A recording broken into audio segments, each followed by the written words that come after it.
Crazy Entitled Aunt and the Italian Restaurant. This happened almost 40 years ago. I'm posting it as a thanks for reading the other stories. This one's funny and entitled, rather than infuriating and entitled. My immediate family was, for the most part, perfectly normal and boring. We were not prone to outbursts and tantrums. It was very calm and quiet. Everyone got along, and we were pretty happy with our boredom. I tell you that so you understand that I had absolutely no experience at all with people prone to screaming fits. You should also know that I suffer from a case of terminal morbid curiosity. I also don't give a crap, never did, never saw the fun in it. This happened when we were visiting for Great Auntie's funeral. I was 12. Crazy Auntie insisted that we all go out to dinner at her favorite Italian restaurant. It was just the best. She said so, and she was never wrong. The gimmick here was a little flag of Italy on the table. When you wanted more dinner rolls, you raised the flag. This is important. Flags up, you get rolls. Flags down, no rolls. Remember that. The 6 of us are seated. They take our drink order and bring the bread basket. The cast has a new member, P.U., for my poor long-suffering uncle, who will one day be made a saint for being married to the crazy auntie for over 20 years. Some of you commented in my first post that he was an enabler. He wasn't. He was a victim as well. He couldn't leave her without leaving Emily. It started with the drink order. Crazy Auntie says, "We'll have 5 sweet teas." Dad says, "I'll have a Coke." Mum says, "I'll have a Coke too." And I say, "Tea, no sugar." This is a mortal sin in the South. "Don't be silly. You can't have sweet tea without sugar." "I don't like sugar." "That's stupid. Bring her sweet tea." The waitress winked at me and goes, "Yes, ma'am." My uncle says, "I think I'd like a Coke as well." "I'd like a Coke." "We drink Pepsi, not Coke. We are having sweet tea." The waitress brought us our requested drinks, and the crazy auntie was growing agitated. Crazy Auntie likes to control everything and everyone, so she told us what to order for dinner. I'm not going to get into an ethical debate here, but I refused to eat veal. She demanded we all have the veal. I refused. I knew this would set her off, but oh well. I'm not eating veal. My parents, after I'd explained to them years earlier why I would not eat veal, refused to eat it as well. Did I mention I get my "I don't give a crap" quality from my parents? Well, they didn't give a crap either. They were perfectly capable of ordering whatever the heck they wanted, so they did. I had lasagna. It was good. My mother's was better.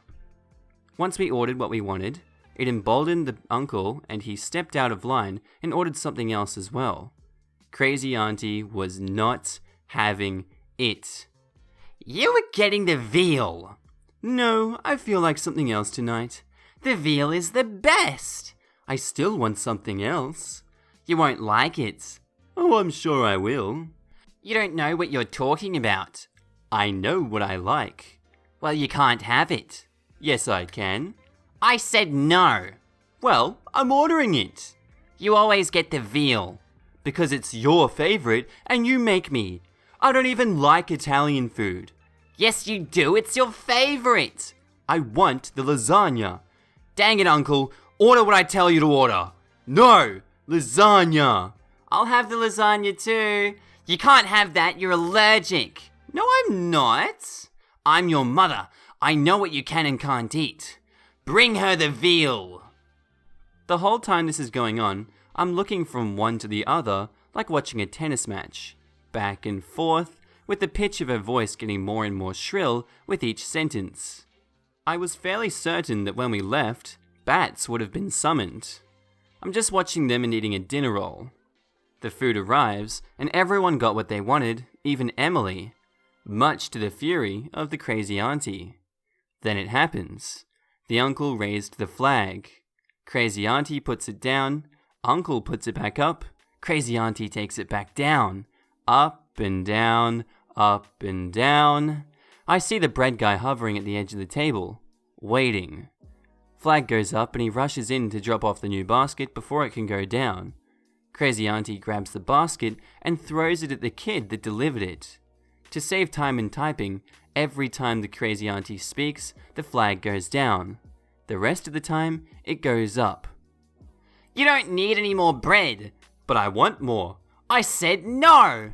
I'm an adult. I can have more bread if I want. No, you can't. Why? Just tell me why I can't have any more bread. Because I said so. You aren't listening to me. I'm hungry. I want more bread. You wouldn't be if you had ordered the veal. Yes, I would. I always am, but you never let me have more bread. Tonight, I get more. I want some more bread too. No, you've had enough. No, I really think I want more. Well, you're wrong. You seem upset. That's because you people aren't listening to me. Yes, we are. We just don't care. We want more bread. My dad says to me while I'm trying not to laugh at how absurd this is, you aren't helping. I think I want more bread too.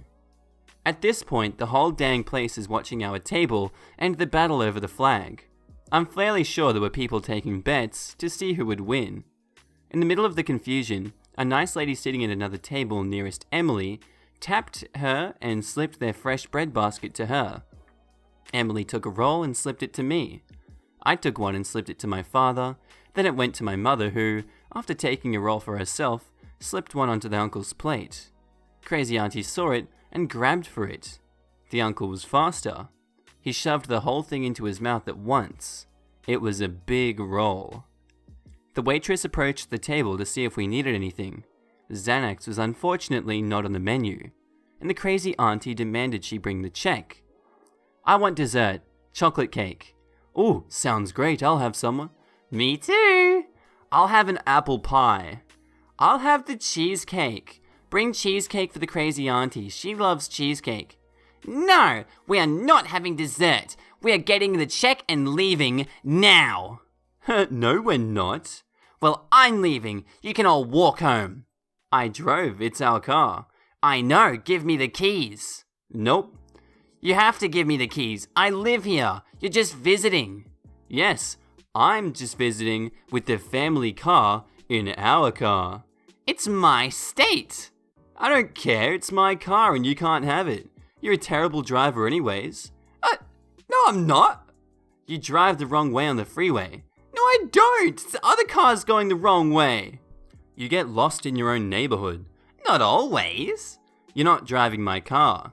Yes, I am. No, you aren't. That, ladies and gentlemen, continued while we ate dessert. Paid the check my father was buying. As we walked to the car, and for the entire trip back to the house, my father drove. We dropped them off and went back to our hotel room. Has your sister always been this crazy? No, it started when she was about 3. What happened? She started speaking in complete sentences. Ah. Our next post was posted by user HomelessNinja, titled, Entitled Parent Tries to Bully a Platoon of Infantrymen in DC on the 4th of July. Learns the errors of her ways. Backstory. Joined the army right out of high school. During basic training, I volunteered for a unit within the army known as the Old Guard, TOG from here on. The Old Guard is responsible for ceremonies in the DC area and funerals in the Arlington National Cemetery, amongst other duties. The Old Guard consists of units you may have heard of, such as the US Army Drill Team and the Sentinels of the Tomb of the Unknowns, as well as lesser-known platoons such as the Presidential Gun Salute Battery and the US Army Continental Color Guard, and is the oldest active unit in the Army. I only say this to emphasize that the Old Guard isn't some unheard-of rifle company from the BFE. It's a fairly big deal in the Army, and in the DC area in general. Story time. So no crap. There we were. It's the 4th of July in DC. Big celebration. All kinds of stuff going on. I'm sure you can picture it. Most of the celebration goes on in front of the Capitol on the National Mall. As part of the festivities, my unit, the Presidential Gun Salute Battery, fires the baseline for the performance of the 1812 Overture. 3-inch anti-tank guns firing blanks. Once the more seasoned guys in the platoon get picked to do it, so the rest of us are given a cordoned off area in the very front. We bring some food, some chairs, our families, and we have a cookout during the day and watch the show when it starts. During the earlier parts of the day, it isn't too crowded, but as evening draws near, it becomes packed in nearly shoulder to shoulder. Fortunately, as I mentioned before, we had our own area at the front roped off from the general public, giving us ample room to have our cookout. Perk of working for the government. Throughout the day, we would have people politely ask if they could join us. We said no, but we were always respectful. We weren't in uniform, but we had our unit t-shirts on, so we were still representing the army. Enter Karen. It's midway through the afternoon, still a few hours before the show. We're enjoying the weather and the time off. I happened to be near the edge of our area when I hear someone behind me. I turn around and there she is. Pinched face and a haircut that says, "I want to speak to your manager's manager." "Excuse me, young man. Could you ask your father to take this rope down? This is supposed to be a public area for everyone, and my kids can't see the Capitol." Mind you, there are signs hanging on the rope every 5 feet explaining the purpose of the rope. Me with my best PR smile, "Sorry ma'am, this area is reserved for the members of the TOG and their families. If you'd like to come back a little closer to dusk, we'll be taking the rope down around then." "TOG? I've never heard of that before." I'm always happy to drop knowledge. "Ma'am, TOG is the primary ceremonial unit for the US Army and escort to the President of the US of A." "I don't see the President. Shouldn't you be escorting him or something then?" Rolls eyes. I had no idea how to respond to that. Fortunately, I was saved. The platoon sergeant comes in, places a hand on my shoulder and says, "Good afternoon, ma'am. I am Sergeant First General Guy in Charge." Obviously made up name. "What seems to be the problem?" As I knew this guy was my cue to get the hell out of here, I went back to my chair and observed their interaction.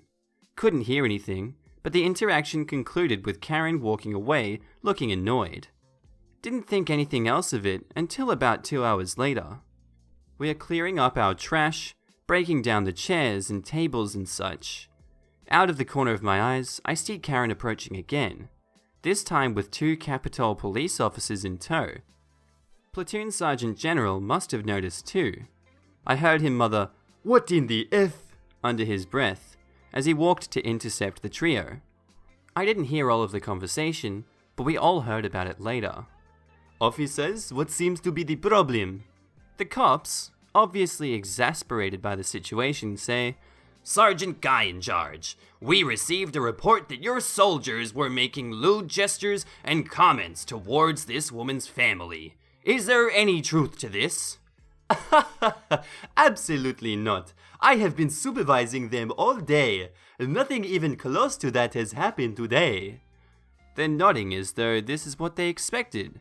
"We had assumed that, but we had to follow up. Sorry to bother you." "You mean you're just going to let them sit there and hog up all of the space? I drove my kids 9 hours to see this." "Ma'am, these men are here with the expressed permission of the Capitol Police and the District of Columbia. There are signs there," and they point to the signs not 3 feet away, "that explicitly state that." The platoon sergeant general starts trying to defuse the situation. "Ma'am, we are clearing up the area now. As soon as we are done, we will be removing the rope to let everyone in. If you can be patient and wait, we can get you and your family right up front here in about 20 minutes. Karen proceeded to stare at them, much like a cow stares at an incoming train. Then she spun around and walked away without another word. We think it's all over, and we go back to what we were doing. We were wrong. We're just finishing up, taking the ropes off of the pylons and stacking the pylons in the arms of another dude in the platoon. Out of nowhere, here comes Karen, trailed by her 4 children and obviously stressed spouse. I'm assuming spouse. Could have been boyfriend or baby daddy. "It's about time! Get out of my way!" Karen all but screams as she goes barreling right through Private, another guy. Gotta pause here for a second. To be in the old guard, you have to be between 5'10" and 6'4", and maintain the army standard of physical fitness. To add to that, the old guard is an infantry unit.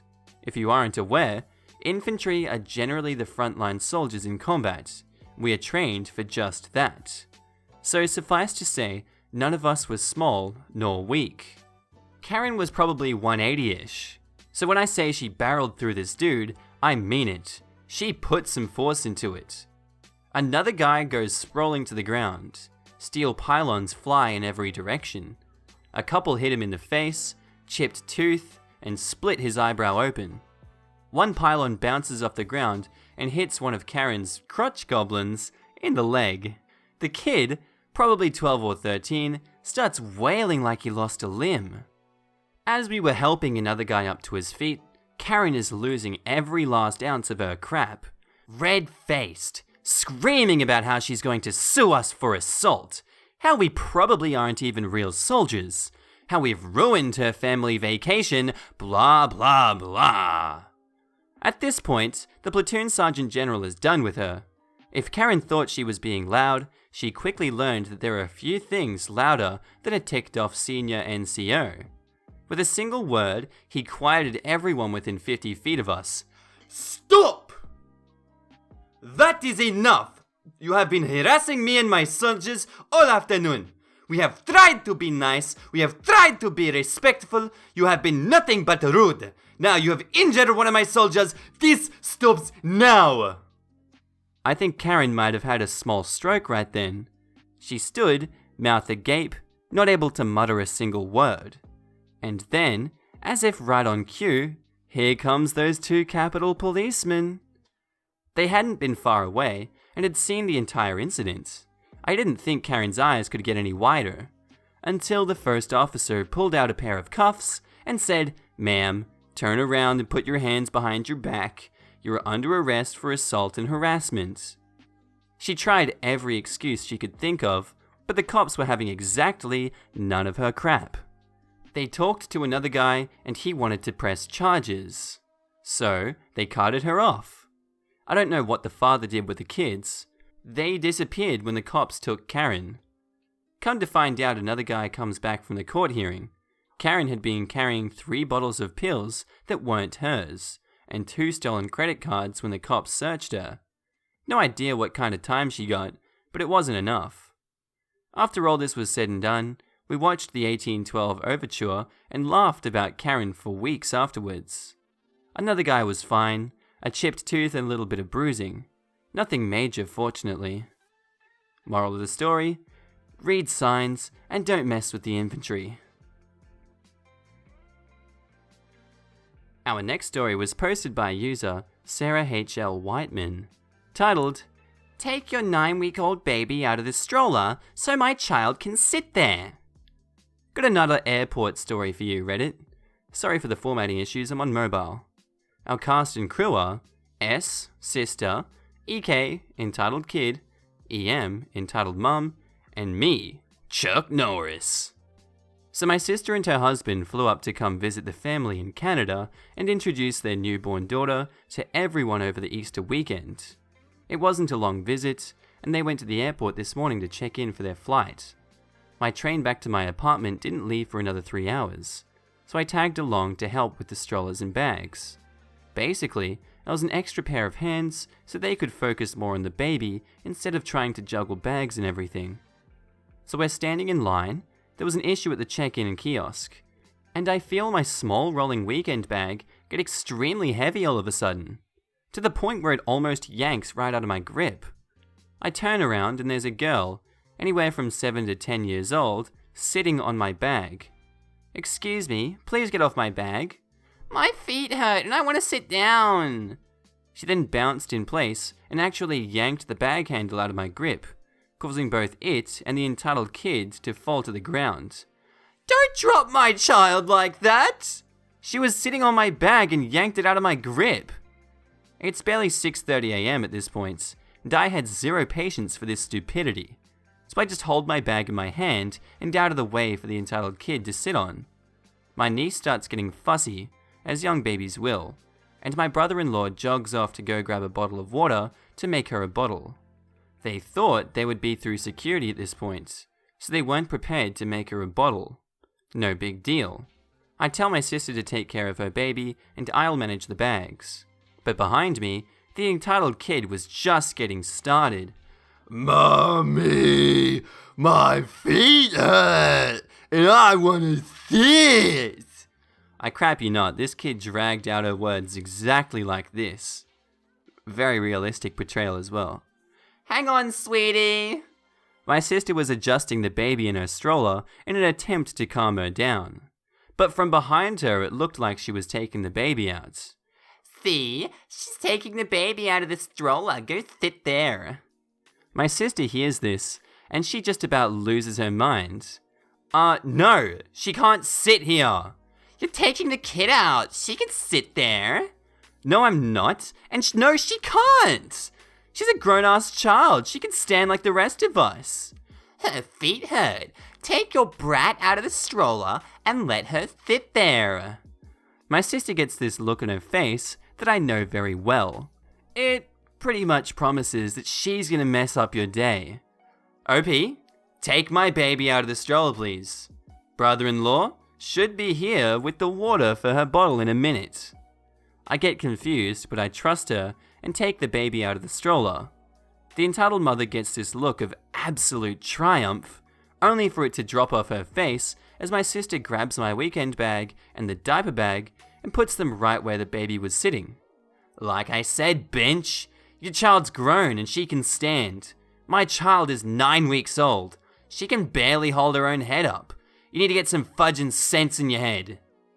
At this point in time, a check-in attendant has noticed my sister's situation with the baby, who was still fussing, and pulled her to the front of the line to get her through. Brother-in-law reappears right after that to help sort out bags while I feed the baby. I look for the entitled mother and entitled kid, and the entitled kid was on the ground throwing a massive temper tantrum. Worse than any temper tantrum I've seen in children half her age. The entitled mother just looked like she was sucking on a lemon. Our next story was posted by user napsforlife, titled, "A 5-year-old has to have my $600 fountain pen." So I collect fountain pens. r/fountain pens if you're interested, or my post history for the pens in question. Some of which are very beautiful, rare, and expensive. A significant amount of my collection is cheap Chinese knockoff pens that I have for inking dozens or even hundreds of inks at once. But I mostly keep them to give away to people who are interested in dipping their toes in the hobby. They're certainly not bad pens, but nothing like my nicer ones, and not as extravagant looking. I used to work at an extended day camp over summers, and am still friends with the people I worked with there. Next to the classroom building is a park with a playground, which is technically a public park, but I've never seen anyone but people related to the school use it. At the end of the day, when parents are picking up their kids, we'd bring the kids to the playground to wait for their parents. Last week, I went to pick up my friend who worked there, and we hung around with her at the playground because there was one last little girl, 5-ish years old I think, there, whose mum was a bit late. She seemed really sweet and interested in my stuff, so I showed her my pen collection and she asked politely to try one. I was happy to show her how to use one of my cheapy pens, and she was very gentle and patient with it, so I told her if her mum gave her permission, she could pick out a cheapie to keep. Eventually, her mum showed up with another mum and another 5-ish year old girl. She immediately ran to her mum and started excitedly telling her about the pens, and her mum said she could have one, so she ran back and carefully picked one out. While she was happily showing her mum, I heard the other mum telling her kid, "Go ahead and pick one." The other little girl came up and immediately pointed at one of my, admittedly very colourful and sparkly, expensive pens and said, "I'd like this one, please." She was never pushy during the whole incident, so I can't fault the child. The mum, though. So I started explaining to her that that was my personal collection, and if I could show her how to use one of the cheapies, and if she was nice to it, I would let her pick one of those. She seemed to understand and just said okay. But her mum interrupted and said, "Excuse me, you let the other little girl pick whatever she wanted. You have to let mine choose." So I started to explain again that this is like a $600 pen, and she's angrily like, "No, that's the one she picked, so you have to give it to her." I'd like to say I had some kind of repartee with her, where I showed her how dumb she is, like some of you post, but I was just dumbfounded and could only stare at her in shock for a second. My brain was like, "Pen's in danger." So I just zipped up my case, packed it in my bag, and started walking away to get my friends and go. This lady is getting upset and trying to stop me the whole time I'm walking away, but I didn't say another word to her as we left. I feel bad about her kid, who really wasn't that bad. But no one needs a fountain pen, except me obviously. And our last story was posted by user Yannick8481, titled, "Entitled Mother wants me to buy a €20 season pass so her crotch goblin can play as a joker."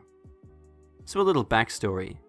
My girlfriend's sister, our entitled mother, came over with her crotch goblin. He's 10 but really entitled. After 5 minutes, Crotch Goblin got bored and demanded that he would be entertained. I gave him a knockoff third-party Pro controller and let him use my Switch with Smash Bros. There's a season pass for this game, but only one character is released, and don't feel the need to buy the pass yet, as I want to know who else is joining the battle.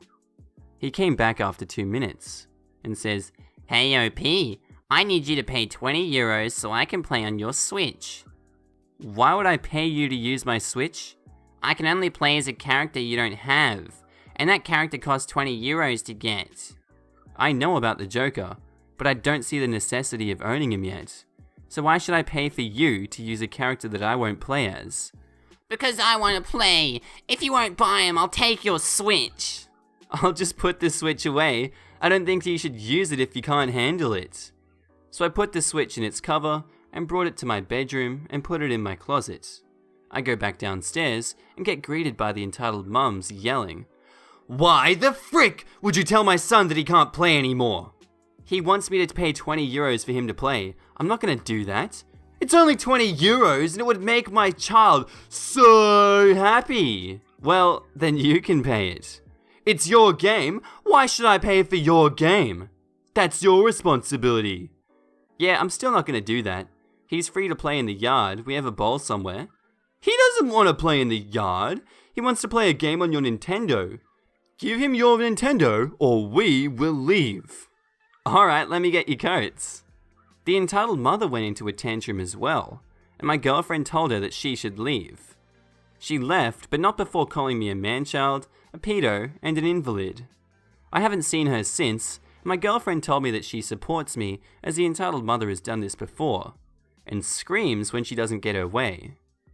I know it was only €20, and knowing Nintendo, it'll be worth it. If Banjo-Kazooie is revealed, I will buy it without hesitation, but I would never buy something to keep a child from throwing a temper tantrum. Anyway guys, I hope you enjoyed those stories. Tell me what you think about it in the comments section below. Tell me if you liked any old content or want me to bring back anything. And as always, have a good day. Bye.